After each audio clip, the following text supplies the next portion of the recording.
Eto na naman si Trillanes. May paraan na siya paano talunin si VP Sara sa 2028. At may pangalan siyang mga binanggit dito kung sino yung posibleng tatakbong presidente sa 2028. Nabanggit dyan si Torre. Meron ding Rimulya. Pero ang gusto niya, sanib puwersa, kakamping, admin, lahat na. Tulong-tulong na para matalo si VP Sara. Bakit kung magsanib puwersa ba sila, mababago ba ang gusto ng taumbayan kung sino ang gusto nilang uupo sa Malacanang? O eto, ang pinagyayaw-yaw ni Trillanes. Ewan ko lang sa mga medyang to. Lagi na lang may pa-interview. O ito.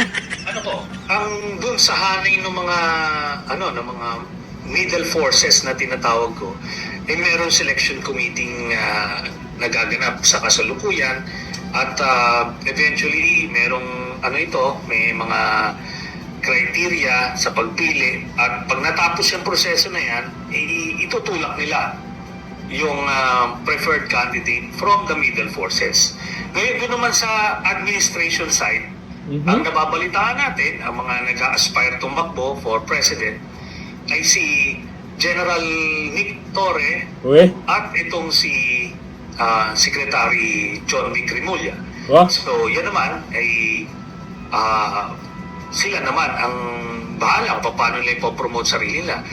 Pero ako po, personally, ang tinutulak ko ay magsanib puwersa ito. Yung mga kakamping, yung mga middle forces at yung admin para mas malakas ang puwersa para matalo yung mga Duterte sa 2028. Sir, yung pink forces, ilan yung nakikita ninyo na possible na pinagpipilian para sa presidente? May narinig kasi ako dalawang names senador daw. Yes. Ang ngayon po, ang kinukonsidera na lang ay si Senator Risa Ontiveros tsaka si Senator Bam Aquino. Si Senator Kiko tsaka si Mayor Lenny nag-back off na sila. Nag-back off sila. Kaya ito na lang ang dalawa ang nasasubject sa Ngayon maraming nagsasabi na na parang hindi sila gaanong matunog o kung ano man. Kung aalalahanin natin, si Duterte mismo nung 2014, around this time, 2 years before the elections, ay hindi pa rin matunog yung pangalan niya.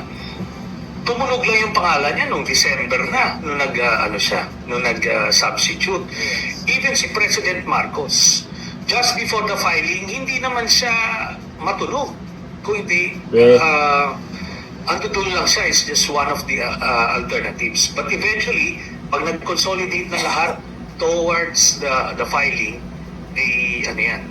Pero kailangan yung initial legwork nila, policy research, yung personal preparation nila, nagsisimula na. Aba, syempre, habang maaga pa, maghanda na. Dito sa pinagyayaw-yaw ni Trillanes, aminado talaga siya na iba ang Duterte. Malakas ang Duterte. Ngayon, ito yung itinutulak niya. Sanib puwersa na. Dahil naman, pag kayo-kayo lang, hindi nyo kaya. Kahit sino ba naman yung sasabihin ni Trillanes na pwedeng pantapat kay VP Sara? Sino yung gusto niya maging presidente? Si Risa? Wala Hindi kaya. Kaya ngayon, ito ang huling paraan talaga nila na medyo makakalahati man lang sa boto ba, parang hindi mukhang kawawa ba? Hirap naman kung merong pambato sa mga kakamping, may pambato sa admin. Kung sino man yung tatakbo dyan, si Torre daw or si Rimulya, aba, wala na bang iba? Tapos, VP Sara, siyempre maghati-hati yung boto nila. Maganda po yan, yung sinasabi ni Trillanes, na sanib puwersa. Pero kakayanin ba? Kaya ba sa sinasabing sanib puwersa na yan? Anong maaambag ng kasanib puwersa nyo dyan? Negative na nga yan. Pero kung sakaling magsanib puwersa man sila, maganda din naman yan.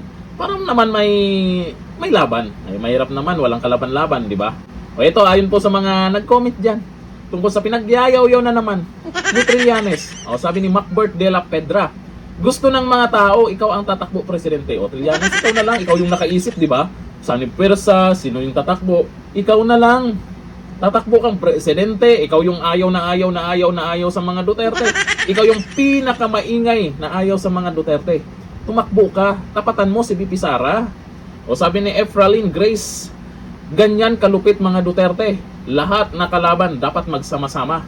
O sabi ni Eton John Kapili, mababaliw na yan si Trillanes kapag presidente na si Inday Sara sa 2028. Sigurado, tago na yan. O sabi ni Janida M. Abbas, di ka nga nanalo sa Caloocan, may halaga pa kaya sa imo? Try niya tumakbong barangay. O, Tanod o barangay Tanod. Malapit na, malapit na pala eleksyon sa barangay. Kaya pwede niyang subukan. Pag nanalo siya, malamang may naniniwala pa sa kanya. Talaga naman to si Trillanes. Talagang, ewan ko lang kung nakakatulog pa to. Siguro kahit nasa CR to, Duterte ang nasa isip na ito. Kawawars. Hanggang dito na lang, thank you. Bye-bye.